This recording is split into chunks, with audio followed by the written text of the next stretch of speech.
All right. The levels is good. The levels is good.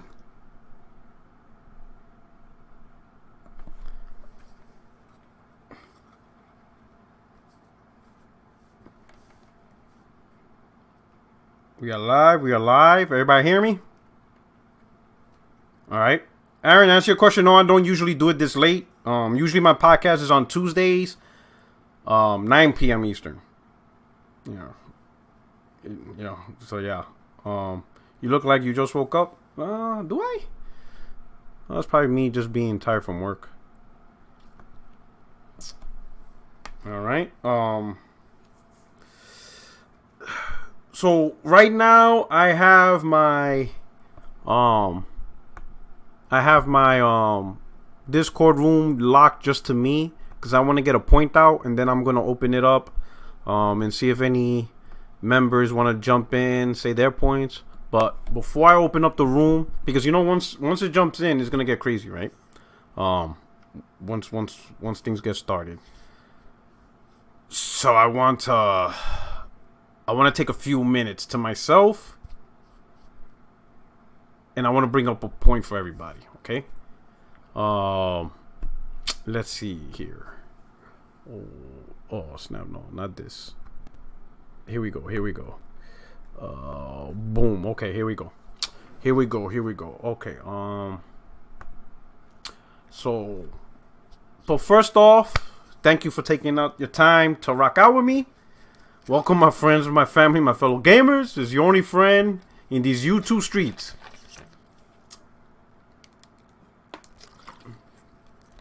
If you don't mind, hit the like button. Share this among your favorite social media app, Twitter, all that stuff. All right. Let this simmer a little bit. I know it's late for some of y'all, especially for the European counterparts. Believe me, I feel your pain, brothers and sisters in Europe. When I was living in Germany for 2 years, I gotta admit, I do miss Europe. I miss Europe a lot. I do miss being stationed in Germany. Now I see why. Now I see why a lot of people in the army, they stay there like 10, 15 years and stuff like that. That place is amazing. I see why. I'm only covering one topic, and that's we believe in generations. So that's all I'm gonna do, Sheriff. You got a lot of topics to cover. How long night make you drink your G Fuel? Yeah, is that's really the only thing on my main topic. If there's more things to talk about, probably do a hot take. So we're gonna start there, okay? But I need to. We're missing something in the gaming community, and I'm trying to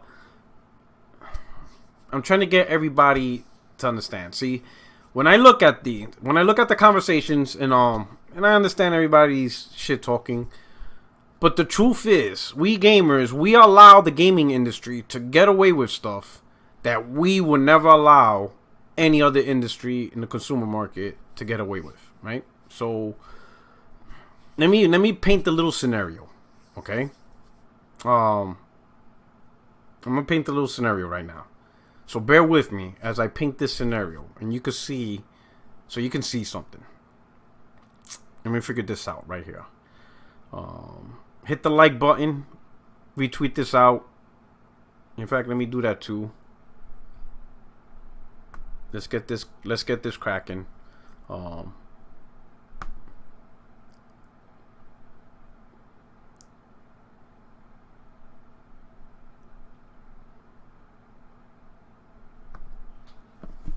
Let's see. Oh boy, oh, this is all caps. No. What the hell?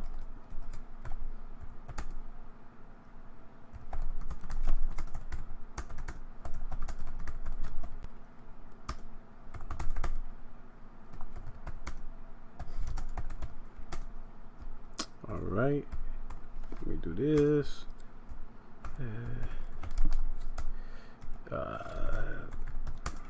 Let me do this, and let me do this. Excuse me for a minute. All right. How to tweet that out again. Get it out there. Alright. Here we go. We're going to switch a different industry. We're going to move it away from gaming. Because I think if I use my example within gaming, it's still going to be tough. So I'm going to move it away from something that most of you or some of you really don't care about. But I think you'll get the point. Okay? So I'm going to move this over to the car industry. Alright? Specifically, American muscle cars. Which technically right now, the only actual new American muscle car that's still a muscle car considered is the Dodge Challenger. So, in fact, that's what I'm going to do. So, I'm going to use two companies in the car industry. I'm going to use Dodge, and I'm going to use Ford. I'm going to use the CEO of Dodge and the CEO of Ford.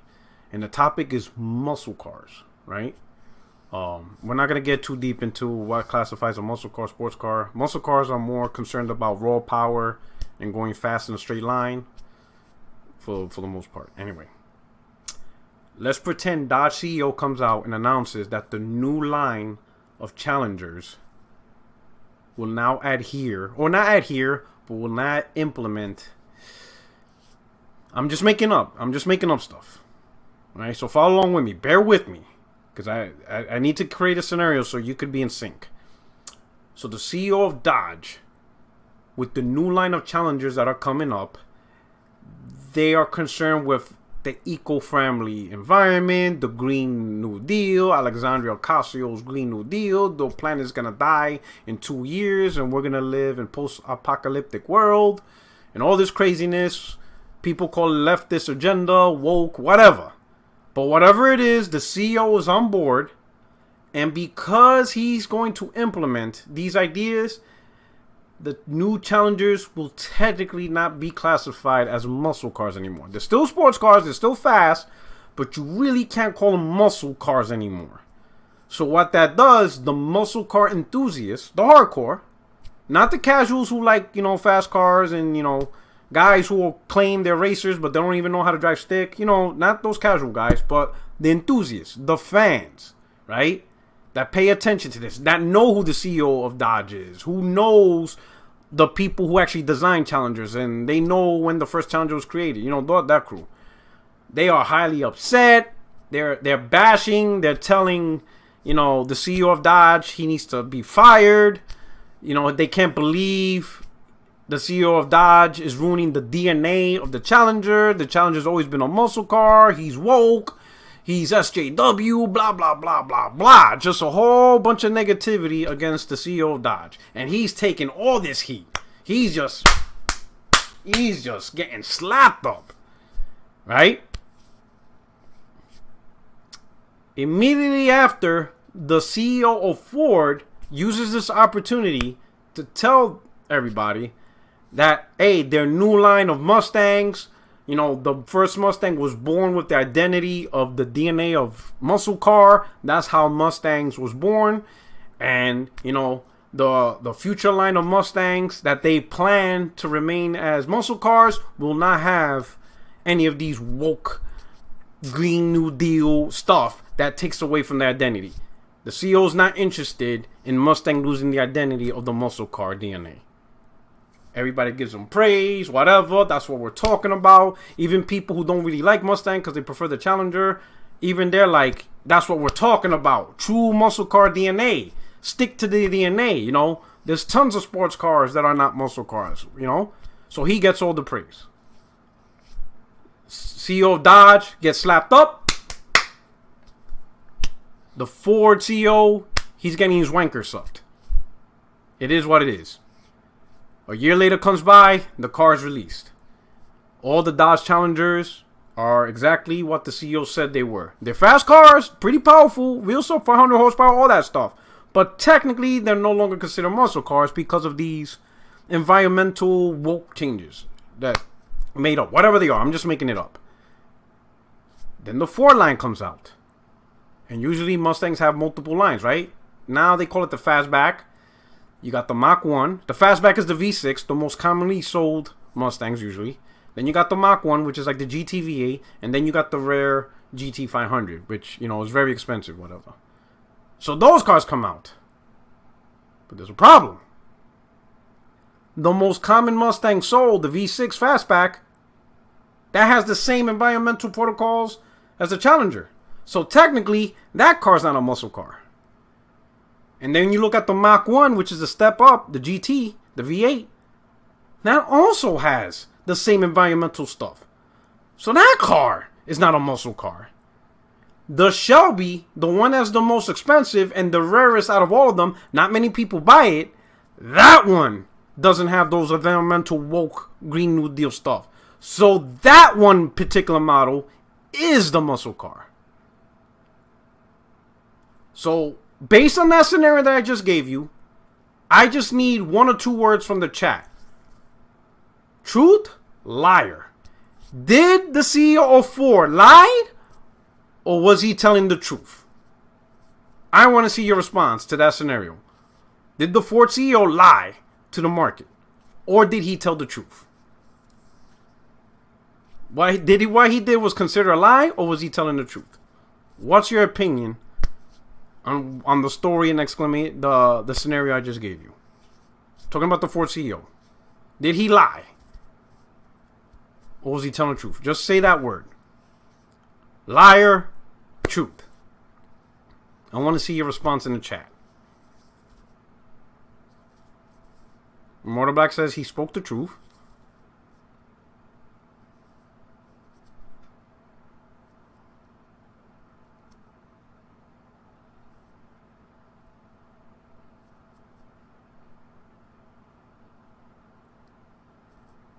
All right. Truth. Wow, this is not going to expected.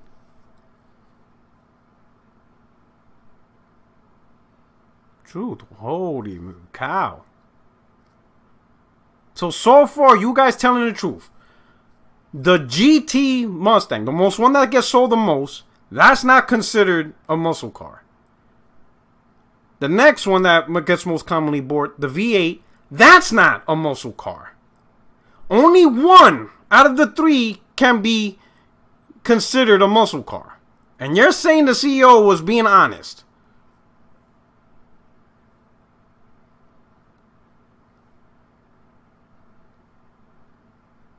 After the speech he gave, right?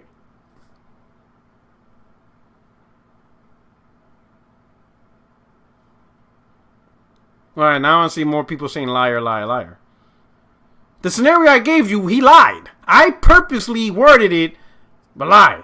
Because notice, at no point did I say the CEO said some cars was going to be whatever. Or, you know, I even said the word that he's not interested in these woke features. But not only is that a lie, he actually implemented it. And then the most common car, which is the V6 Mustang, which is the one most buy, that is not a muscle car. So the majority of Mustang owners will now own a muscle car, despite him saying that the DNA of the Mustang will remain as a muscle car. It's a straight up lie, right? What you guys are failing to see what Jim Ryan did. Here's the thing. The first step is this. You can bash and criticize a corporate suit, and it doesn't necessarily mean that the product and console is bad, right? The two are not always aligned. You know, criticizing Jim Ryan doesn't mean the PS5 is bad, right? Just like, look at the Xbox community. They praise Phil Spencer, right? Oh, they love him. He's great. He's going to save gaming. He's a savior. He's Phil Dominus Aurelius Maximus, all this weird shit. They got pictures in the bedroom or whatever, right? But the console sucks. You see? So the two don't necessarily align, right? What Jim Ryan did, he tried to do what Yoshida did with This Is How We Trade Our Games. They took, like all companies, they took a moment of the competitor's weakness and they used it against them to make their own product look good. Just like when, you know, Microsoft with Xbox One, they did the whole DRM, whatever, and stuff, no use games and stuff like that. Sony saw it and they're like, oh, snap. We got to take advantage of this scenario. Boom. This is how we trade our games. Jim Ryan did the same exact thing. The only difference is Yoshida was being honest. Jim was not. Okay? What the statements Jim Ryan said was not in a vacuum. He wasn't. It's not like he just came on his own and said we believe in generations just an off topic. He purposely, strategically said those statements because he saw the heat Phil was getting. This is what you guys have to understand. Phil Spencer was getting heat for saying those statements. For saying that, hey, we're going to support the Xbox One. You know, the games are going to be cross-gen for the next couple of years. He received heat for that. For something that he's honest about. It is what it is. Like it or not, this is what's happening. So you know about it. Jim Ryan saw that opportunity. He's like, hey, let's take the thing that the gamers don't like and let's flip it on them. And convince PlayStation Nation, hey, we're not doing that. I'm not interested in that. And he even said it in the IGN corner words. He's not interested in PlayStation 5 games being playable on PS4. This is all being said around the time Phil Spencer's getting heat. Right? So he purposely took Microsoft's moment of weakness, made it worse for them by presenting the PlayStation console that's opposite of the Xbox Series X. Alright? Now you fast forward when the console's in hands and the console is selling at a record pace. Now there's a exclamation. There's a disclaimer to that now. There's a disclaimer. Now all of a sudden, we want to talk disclaimers on a whole bunch of stuff and stuff like that. Now is a disclaimer. There was no disclaimer when Jim Ryan was talking up front. Shout out to Garuda. He says, keep being real and talking facts. Right? The issue isn't the PS5. The PS5 console is fine. It's doing a phenomenal job. So don't confuse the console, what it's doing, with the message of what Jim Ryan did. What Jim Ryan did, he lied. Straight up. And there's no defense for him lying. He took Microsoft's moment of weakness. He took a shot at Microsoft. No different than what Yoshida did with the whole, this is how I trade games. He repeated the same thing. Only to do the same exact thing Phil got criticized for. Now, of course, I listen, I understand the business side. You don't have to preach to me that there's no way Sony is going to leave 150 million gamers. I get that. But why didn't he say that a year ago? Why is that being said a year later? When Phil said, hey, blah, blah, blah, games are going to be cross-gen, Jim Ryan could have came by and said, hey, we're going to have a similar scenario. Some of our games, some of our big titles will be on PlayStation. Maybe there's a few select titles that's not going to be on PlayStation 4. It's going to be, a case-by-case decision. At no point should he have said, oh, I'm not interested in the PS4. No, you are interested in the PS4. You clearly are. You clearly are interested in the PS4. Because if you wasn't, you would have told them, hey, make this PS5 because I'm not interested in PS4. You cannot say, as the head of PlayStation, I'm not interested in PS4, but we're still going to make PS4 games. That's not how it works. You could have just openly said, PlayStation 5 will have cross-gen games. It's going to be a game-by-game decision. That lets us know, okay, what game is going to be cross-gen, what game is not going to be cross-gen. Spider-Man Miles Morales, cross-gen. Okay, makes sense. He says some games are going to be level. Returnal exclusive. Okay, this is exclusive. Hey, Horizon Forbidden West, God of War, cross-gen. Okay, he did tell us some games are going to be this. Hey, Gran Turismo 7, whatever. The next game after, exclusive. Okay, we got it. You didn't take the opportunity to make Phil look bad, to advertise your product opposite of Phil, only for you to do what Phil is doing. That's the problem. Okay? If the games, he should have just been honest. He could have just said, hey, games are going to be on a game-by-game basis, whether it's cross-gen or PS5 only. And that's it. Simple words. You understand? But he didn't do that. He painted a scenario which now we're getting blamed for the assumptions, right? That's. I'll be honest. That's. I will say that's the few thing that actually bothers me on Twitter. Oh, it's your fault because you assumed. That's what advertisement does. That's the whole point of advertisement. It gets the consumer to assume something on the product. That is what advertisement does. Hello? What do you think advertisement's for? It makes you assume what the product is. They're the ones giving you the information on the product. Okay, this is what you're telling me. I see you're contradicting. I see you're doing contrary statements versus this product. So clearly you're not doing what this guy does. Man, I get what you're saying. That's what advertisement 101 is. That's why you see in the background advertising disclaimers. That's what Sony did. I don't understand how this is debatable. They literally painted a picture presenting the PlayStation in a certain light, right? And then when the console comes out, they're doing what the competition's doing anyway. 1 or 2 games does not change the whole picture. Not, well, they released Returnal and Ratchet and Clank. There, everything's fine. Everything, they told the truth. So technically, because of one game on Xbox, Medium, which is not playing Xbox One, what the hell? Xbox is next gen? Yo, it's bananas. The dude lied. He's doing what Phil's doing. The question is, how many more games are cross-gen? How many more? Right? Now listen, the console's fine. I get it. Money, pandemic, I got it. The console's fine. It's amazing. Best console out there. I don't care what the Xbox community say right now. PS5 right now has demonstrated currently to be the best console, the next generation console that's been released. Right now, up to this point. For what it's done. Not for promises and all that. Because granted, things could change.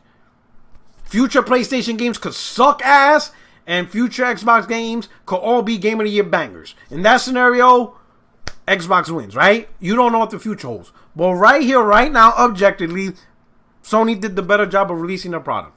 They got more next generation games. Even if the battle was just current gen, cross-gen games, Sony did better than Microsoft on that. Microsoft only has one new current cross-gen game since the release of Xbox Series X, which is the high-busted DLC. What other cross-gen first-party games did they release? Nothing. So they didn't even do a good job with that.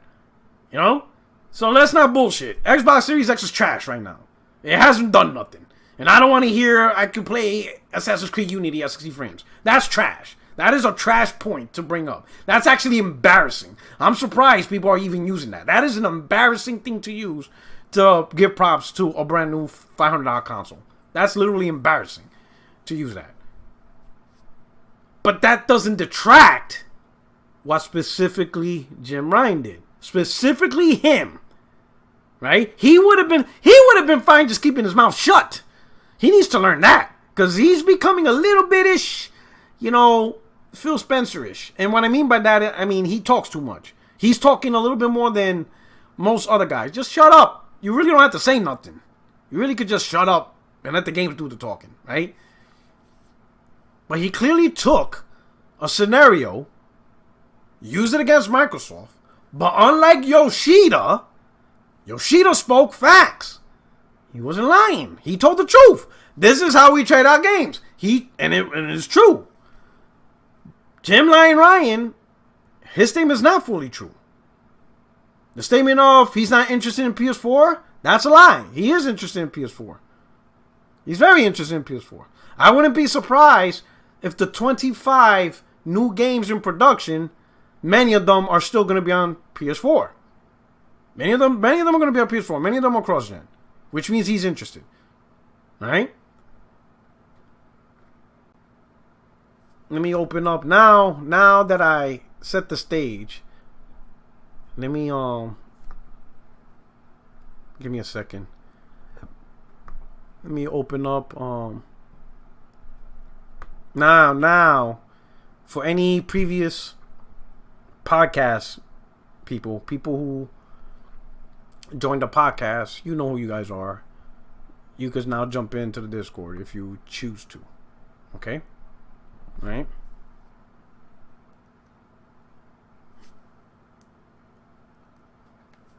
I'm going to say this, and this is the reason why I want to go live and talk to you guys. Right? Do not treat Jim Ryan like the Xbox community treats Phil Spencer. He's not that important. He personally is not that important. The console, the games, is bigger than the CEO of PlayStation. You know, PlayStation, if you notice, CEOs and people who run that division has come and gone. So he's replaceable. Right? So there's no reason to protect him. Criticizing him is not the same as criticizing the PS5. If anything, you need to look at him and make sure, right, that his messaging's right and he's actually representing the product well. He has to represent the PS5 correctly. The PS5 is doing fine on its own, and the developers are doing an amazing job, right? To be honest, the console's doing a fantastic job. Even with the cross-gen titles, they're doing a fantastic job. Garuda Legends, no Xbox VR, no Xbox handheld. This is why people say Xbox has no games. Well, Xbox has no games because it has no games. Thank you so much for the super chat, Garuda. Right? Here's the thing. Right? The console and what the console has done and what the developers has done, they've done an amazing job. Whether it's exclusive, like, you know, Demon Souls Remake. I mean, granted, the IP's not exclusive, but it's a built brand new game. Bluepoint did a phenomenal job. Phenomenal. Right? House Marquee, a traditional indie, you know, game developer. They made a fantastic big budget game. Returnal's fantastic. Amazing game. And I'm looking forward to the bigger projects from them. Right? Insomniac. They're ahead of anybody at this point in time when it comes to the next generation. There's nobody doing it better than them right now for the next generation. I'm not saying they're better than Naughty Dog in the past. I'm talking about right now, as far as since these consoles came out, there's no one doing it better than Insomniac. Right? They've done an amazing job with the PS5 version of Miles Morales, getting it down, getting 60 frames ray tracing. The 4K 30 fidelity is beautiful. Machine learning with muscle deformation. Then they went and did enhancement, 60 frame enhancement to the Ratchet & Clank remaster. And now they're about to launch a new Ratchet & Clank. And when you look at that Ratchet & Clank, and you look at all the previous Ratchet & Clanks, they did more than just better graphics. You can see the game design is different. From them transitioning to different worlds instantly with smooth gameplay, that is a generational difference among their previous titles. Okay? Other developers, right? You'll see their games, but when you compare them, the only difference between their newest games and the previous games is just better graphics. Maybe better animation, stuff like that. But are they going to be able to do a level of game design that is completely different, that you can see, wow, they completely stepped up their game design? That's going to be hard, right? Insomniac stepped up. You look at this Ratchet & Clank and you look at the rest, this game from the ground up is completely redesigned, new gameplay, right? Game design is off the charts. So Insomniac, phenomenal job, right? And even from the graphic standpoint, right? No one's arguing about the graphic capabilities of PS5, and games just look running better, right? Horizon Zero Dawn is going to graphically look great. There's no doubt about it. Ray tracing, all that stuff, right? 60 frames, performance mode. I'm sure God of War is going to look like a masterpiece, right? But let's not pretend that we, on our laptops, on our phones, we didn't sit through that long Mark Cerny presentation, and majority of his presentation wasn't about graphics. It wasn't. His conversation wasn't graphics. Majority of the heart and soul of that presentation that he talked about with the PS5 had to deal with game design.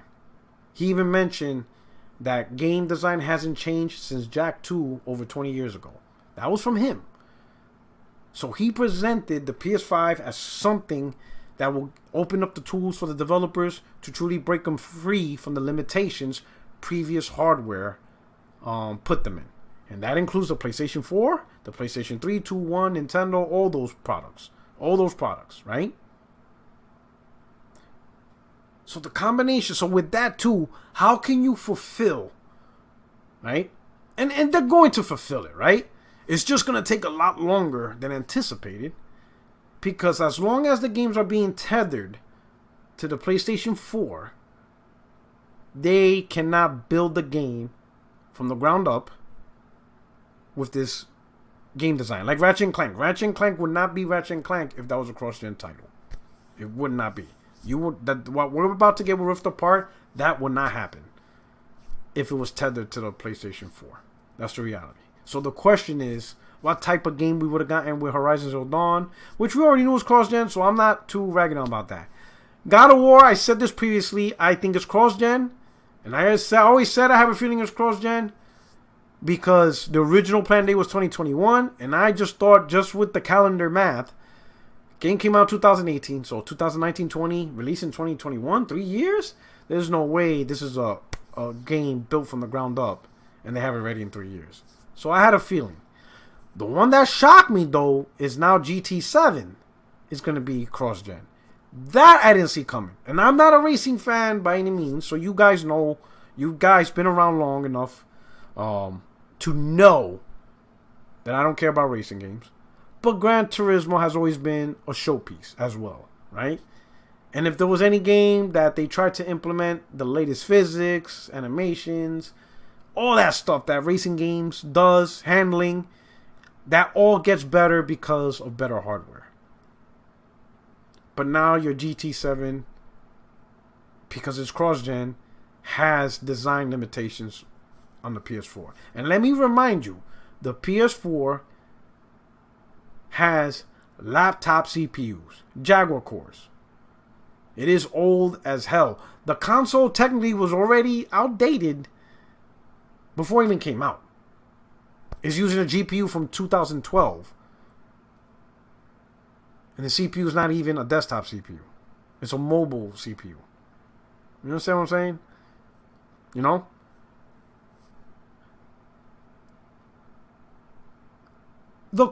The real question is this, right? How many more cross-gen games are there? How many more? Like, how long is this going to last? Because in my opinion, it's in PlayStation, Sony's best interest to move away from PlayStation 4 as fast as possible. Because in my opinion, that console, like, is really what's screwing it over. Right? And what I mean by that, if there's any perceived issues, right, with the PlayStation 5, is usually tied with the PlayStation 4 and PlayStation 4 development. Right? For example, oh, how come this game's not running 128 frames per second? How come this game is this? How come this game is that? And the number one answer we use is backwards compatible. It's running backwards compatible mode. It's not a native PS5 game. It's a PS4. Backwards compatible. Backwards compatible. Backwards compatible. That's the number one reason, which is the truth. It's not like it's not true, right? But don't you think it would be in Sony's best interest to not have the PS5 tethered to the PS4, considering the PS4 is doing more harm than good, right? Everybody keeps saying, oh, but there's 110 million gamers on there. No, not really. Because I used to be one of those PS4 gamers. I'm not that PS4 gamer anymore. Many of you who have the PS5, are you guys still playing your PS4? So you're not including that number. And looking at Miles Morales, how it's constantly, every month, the number one selling game or top 3 selling game, right? And the more PS5s get sold that month, the more Miles Morales gets sold that month. That probably gives you an indication, right, that people are waiting for PS5s to play these games. They really don't want to play it on their PS4s no more. Right? Not really. Okay? I think there's a good sign that people want their games on PS5, right? and that they're going to play these games, these versions on the PS5, right? To me, if there was any game that needed the PS4, it would be Returnal. It's Housemarque's first big budget game, right? And if there was any game that needed the biggest audience possible, why not them? Right? Horizon Zero Dawn, God of War, those games are going to sell without the PS4. Just like how Miles Morales keeps consistently selling with every purchase of a PS5, God of War and Horizon Zero Dawn would have done the same thing. People would have not have bought a PS5 and ignore God of War. Oh yeah, God of War's on the shelf, but yeah, I'm not buying it. No, that probably would have been one of the go-to games. Guaranteed, Miles Morales is going to be selling for a long time. Horizon Zero Dawn would have been selling for a long time. And God of War would have been selling for a long time. Easily. I don't think PlayStation 4 fans, especially the ones who bought their consoles late, would have said, oh, you didn't make God of War for my PS4? Screw that. I'm going to buy an Xbox. I don't see that happening. They would have been looking forward to playing these games. You know, all the people who bought a PS4 late in the gen, they're trying to catch up to the backlog of titles that they didn't get to play over the course of the last 7 years. There's a lot of games on PS4 that, right? And then there's going to be some new PS4 games that third party pushes out. You're going to see cross-gen third party, but it makes sense for them, right? I understand third party doing cross-gen because the console's not their console, right? They don't make money off of other games being sold on a console. They only make money off their individual game. So I understand that. I understand them doing the whole cross-gen thing for a little while. That's a no-brainer. But it's PlayStation trying to sell you the console. And they said it from their own mouth, right? That they're trying to sell the console as fast as possible. They're trying to transition PS4 gamers over to the PS5 as fast as possible. Well, if you're still making your biggest blockbusters on the PS4, you're kind of slowing it down yourself. Because I firmly believe these big blockbusters, the PlayStation 4 gamers, as soon as they get a PS5, they will buy these blockbusters. They will buy them. Just like how they bought a PS4 for the blockbusters.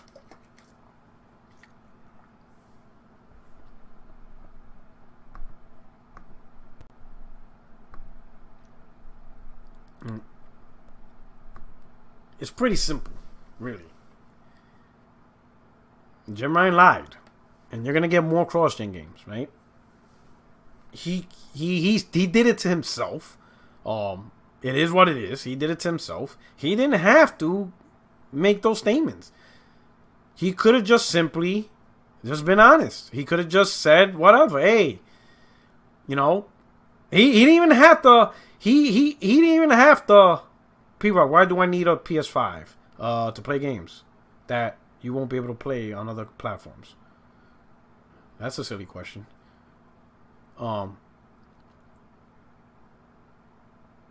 He didn't have to. You don't have to always go after your competition unless you are de facto have a true advantage over your competition. If you truly have an advantage over your competition, right, and you want your product to stand out, then you truly need to have that advantage.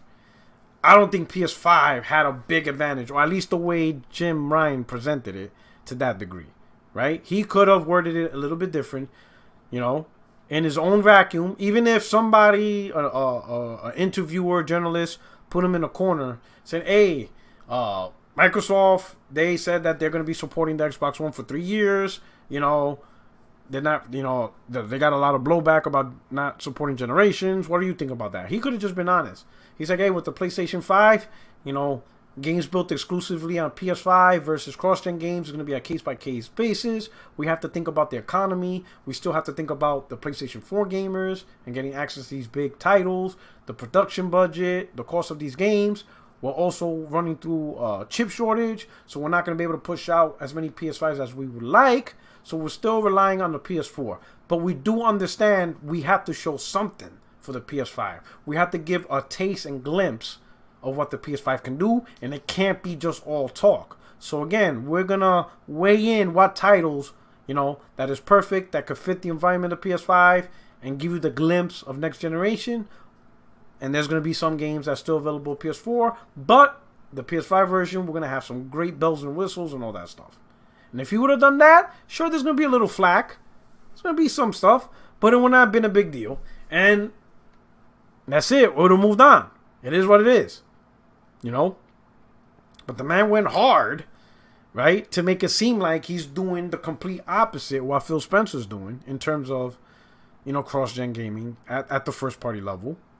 And he's not really that far behind. Sure, did he do a better job than Phil Spencer by providing PlayStation 5 only games? Yes, absolutely did. He did a much better job, right?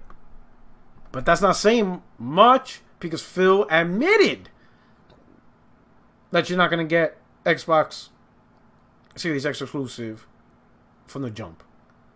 You know what I'm saying? So Phil knew you're not going to get that. So he was upfront about that. He was upfront with how Xbox Series X is going to be. Do I think it was the right decision? Some people say, well, it takes time for development. Me personally, I think it has more to do with Game Pass than anything else. Right? I think Phil is trying to build Game Pass subscribers to a certain level before he hits the next gen only button. And the reason why is majority of gamers on Game Pass, they're on the Xbox One platform. Right? The majority are not on Xbox Series platform. I mean, the Series platform maybe sold 4 million. Game Pass is at 23 million subscribers. So where are the other 19 subscribers at? They're not on Series X or S. There's either PC, which I think is the smaller portion. The majority is on the Xbox One. So Phil can't release a whole bunch of games that Game Pass gamers that are on Xbox One can't play. They subscribe to the service, but they can't play these games because they don't have the hardware to do it. So he's not going to do that to them. Especially when Game Pass is the focus. So he's going to make Game Pass gamers happy. So that's why I think he has this 2-3 year no Series X exclusive for a while. Because he wants to make sure that everybody who's on Game Pass, regardless of the hardware, you have access to these games. Right? Third party is different. He can't really control third party. But he can control his first party. Right?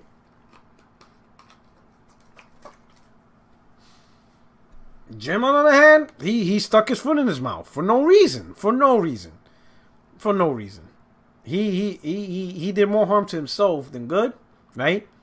And the reason why this is a conversation from hardcore gamers like ourselves, because if you let him get away with this, then he can do it again. He can always disclaimer his way out of anything. And then at that point, are you telling the truth now? Or are we missing something? What's the fine print? Should we take anything he says at face value now? I don't know. Right? And that's my thing. Right? Because now, people saying, oh, you misinterpreted. Right? Okay, fine. So now, anything he says, I don't want to hear what he says should be taken at face value.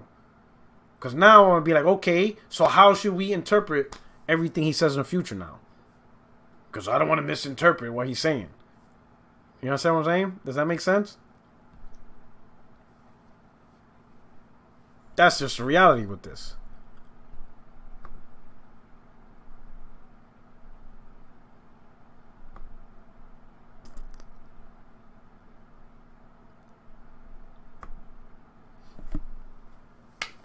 I will say this, and I will say this to the PlayStation community. Don't treat Jim Ryan like Phil Spencer. Don't idolize him. Call a spade a spade. It's okay to call him out. And if enough people hear that they didn't like the way he handled the presentation, the advertisement, then hopefully he learns better and he does better, right? No reason to protect him. If he gets fired, so the hell what? I'm not saying he's gonna get fired, whatever. And I don't wish any of them to get fired. I know I joke about it, right? But criticizing him, bashing him, calling him out is not the same as bashing the PS5. Two different things. Like I said, the PS5 is fine. They did the best job. The PS5 is the best example of next generation at this point. Obviously, there's a lot more years to go by. A lot more games, a lot more content that needs to be developed and played. So the situation can change. You know what I'm saying? It could get better. It could get worse, of course. But right here, right now, looking at what the consoles that did so far, PlayStation 5 is the one that is representing next generation the best. By far. By far. By far. By far. Not even close. Not even close. Series X is not even close to being a good representation of a next generation console. It's not doing a good job at all. At all. At all. At all. Okay? When you got gamers stuck saying they're playing a backlog of games they never would have played in the first place, that tells you everything you need to know about the platform. Okay?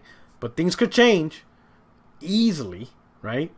For Xbox, as long as Microsoft is able to create the bangers. That's really what it needs to do. PlayStation been creating bangers right off the gate, and we got some more bangers, right? Final Fantasy Integrate's coming up. Kenna Bridge of Spirits is calling out. So far, sounds like Horizon Zero Dawn is coming out by the end of the year. God of War GT delayed to next year, early next year. But when you look up next year's lineup, God of War, Horizon Zero Dawn, Forspoken from Square Enix. So that's already a pretty powerful year to start out for 2022. When you think about it, it's a pretty powerful lineup, 2022. I'm not going to get into the rumors of BioShock being exclusive. That doesn't really make sense. I don't know what that's about. Nine Lives. P-Rock, can you tell me why I need a PS5 when I have a PS4? Can you play Ratchet and Returnal? I know your next tweet. I don't like those games. How convenient. How convenient. You don't say. What else? I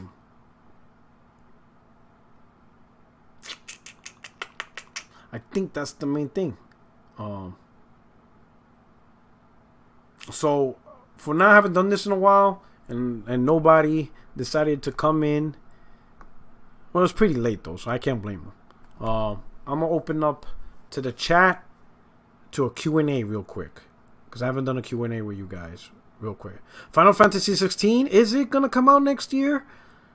It's gonna be interesting to see if Final Fantasy comes out next year, especially when Forspoken's coming out as well.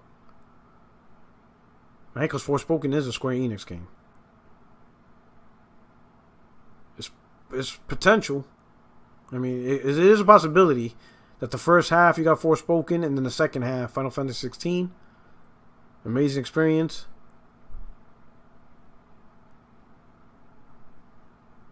What else?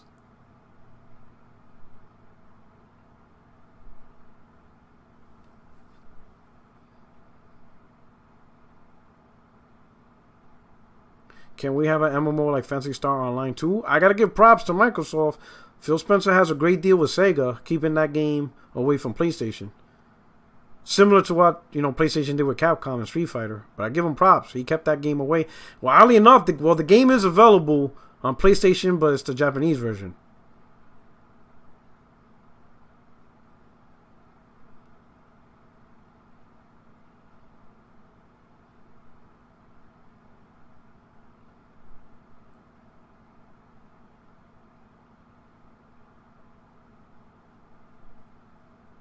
I don't know why people keep asking why they need a PS5.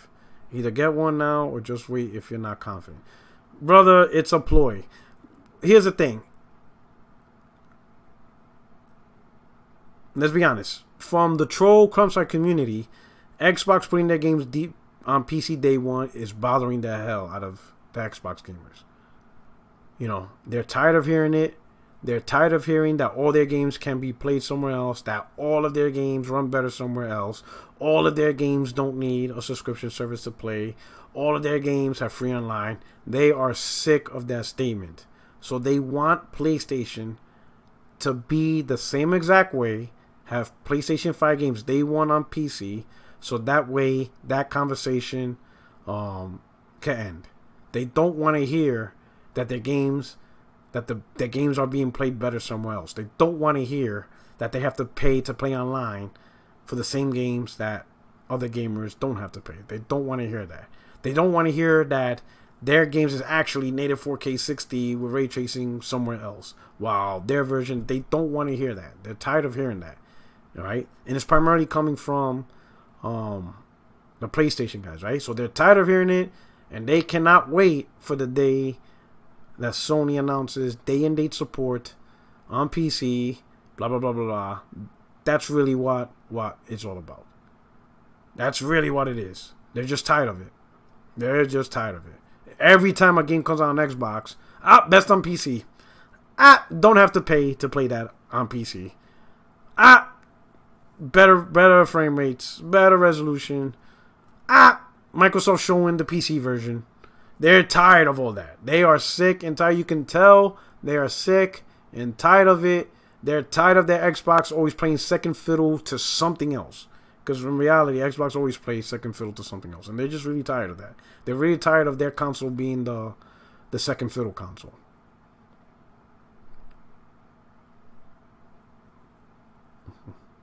Nine Light said, I'm just asking why I need a PS5. You really don't. You really don't need any gaming console. At the end of the day, what game you want to play and where can you play it at?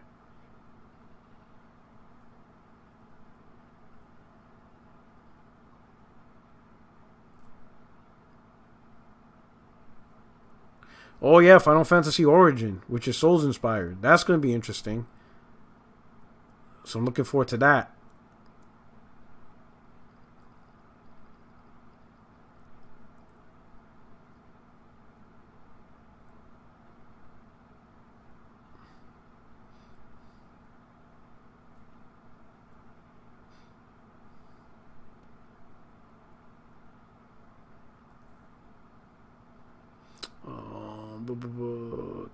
Let's see what we got going on here.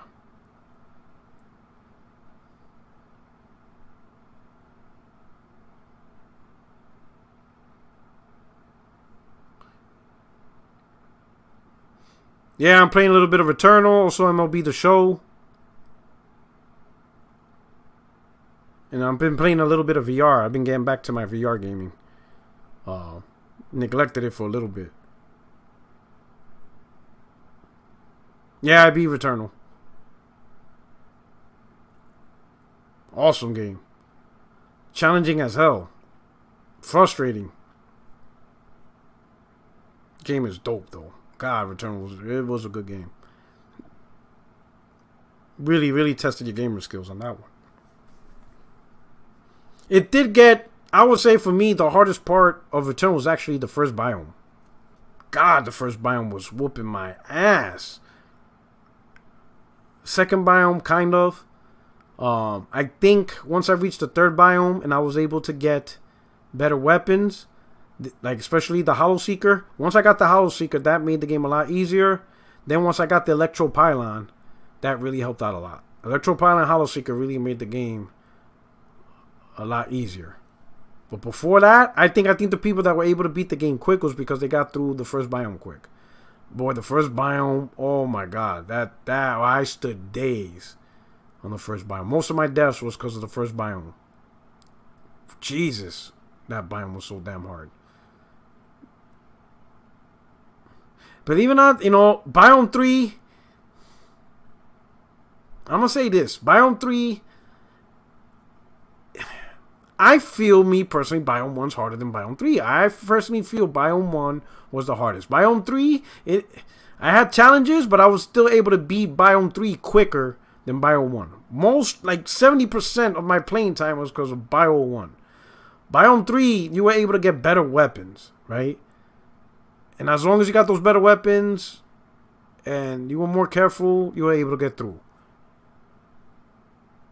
Best weapon for real. Best weapon to me is the Electro Pylon.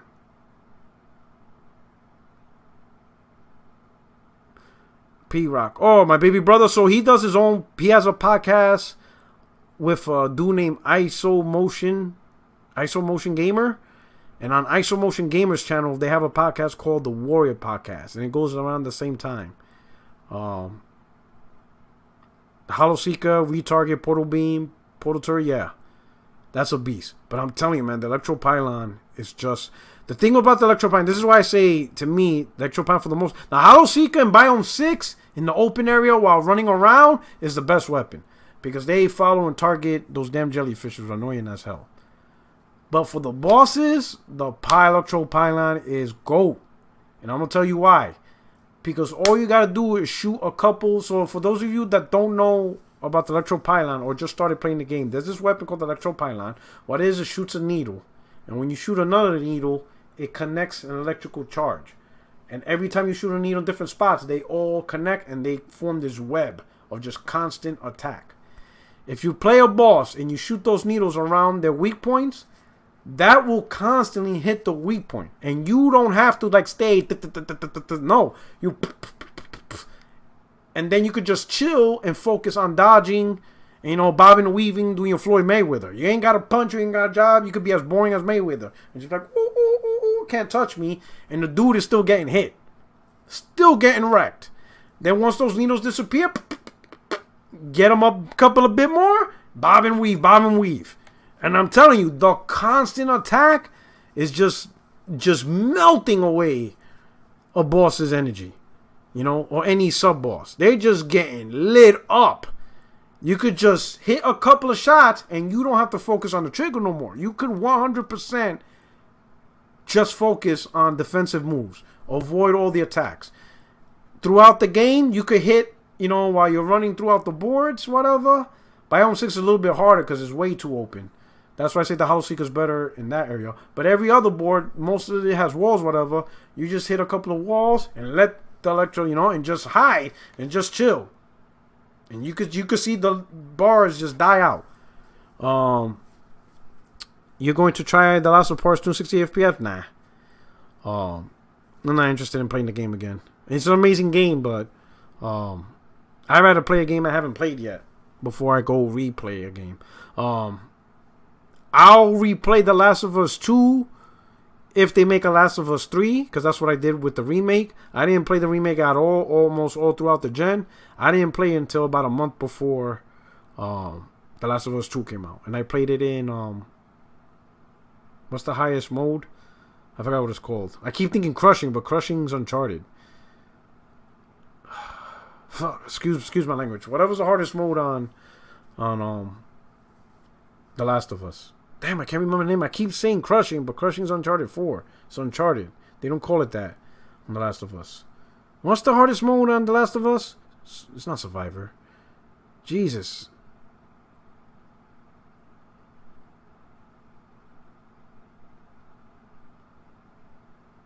Grounded. There you go. Thanks, Aaron. Grounded mode. So I played on Grounded, beat it, and then moved on to The Last of Us 2. I'll replay The Last of Us 2 like a month before The Last of Us 3 if they make The Last of Us 3. If they make The Last of Us 3, I'll play it again, you know, refresh, and then boom, get ready for that, you know.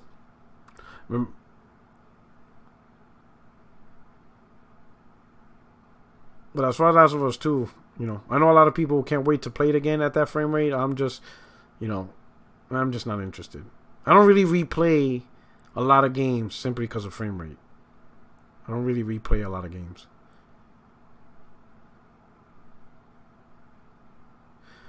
You think Sony will do like a PlayStation experience? I could have sworn I saw Shinobi say June 22nd that there's a PlayStation show. Am I wrong? Did we not see that? Let me see. Let me look up on Twitter right now. I could have sworn I saw that already.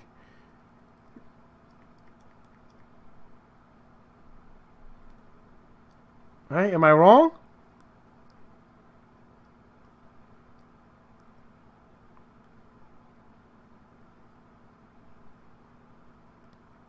Let me see. Did he tweet out or was it fake? It might be fake. It might have been one of those fake could have sworn I seen him.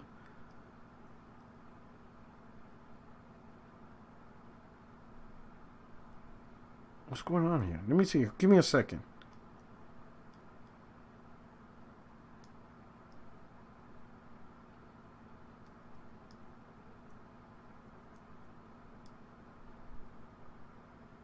Oh, no. No, I must have misread something. Damn, I could have sworn I saw something. Or someone. Who? I could have sworn I saw someone post a schedule. Am I bugging out? Am I wrong? Am I wrong? I could be wrong.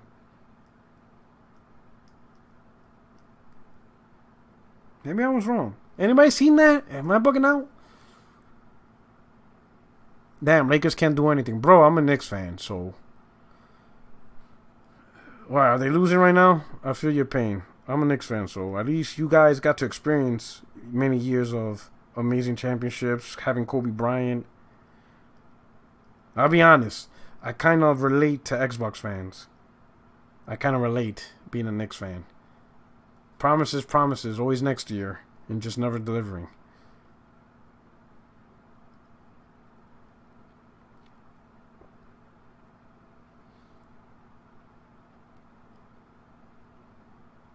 So yeah, so I kind of relate. Being a Knicks fan and being an Xbox fan is kind of the same thing. I want this. Oh, Sifu. Yes.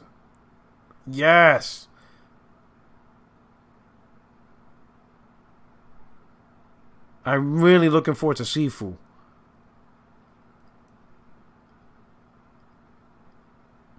I might do a live stream of that game. But throughout the whole game, I'm just going to talk like a Saturday afternoon kung fu flick. What do you guys think? You will watch it as I play the game? And I'm talking like a Saturday kung fu flick? Like, ha! I will avenge my brother's death. You fool. You know?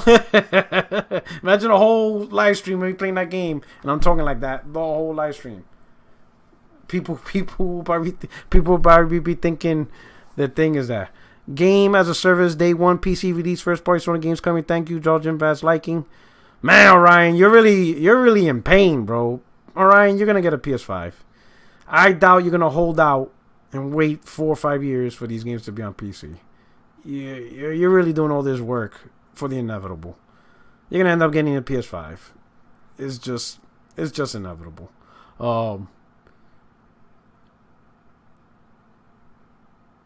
What game? So people ask me what game I'm in for E3. So I don't know. I'll be honest. I don't know really. You really need a Twitch channel. I can't dedicate to another channel. I know I'm joking about live streaming, but I can't really dedicate to another channel. I just don't have the time for that. That's why, I try to keep it simple. Do a podcast here, do a hot take.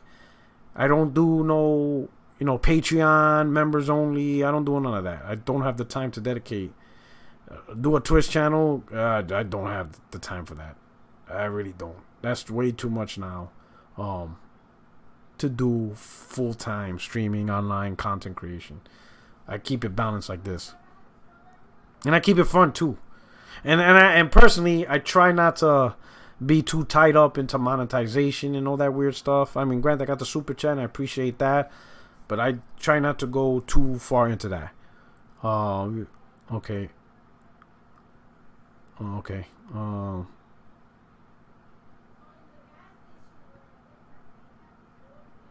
What else?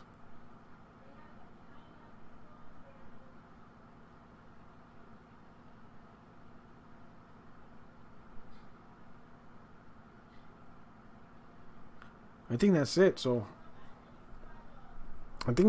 we're gonna pretty much cut it here. Sony won't have a show this year. Prove me wrong. I could have sworn I read something, but anyway, we'll see. I think Sony might have a show. Maybe. Won't be at E3, obviously.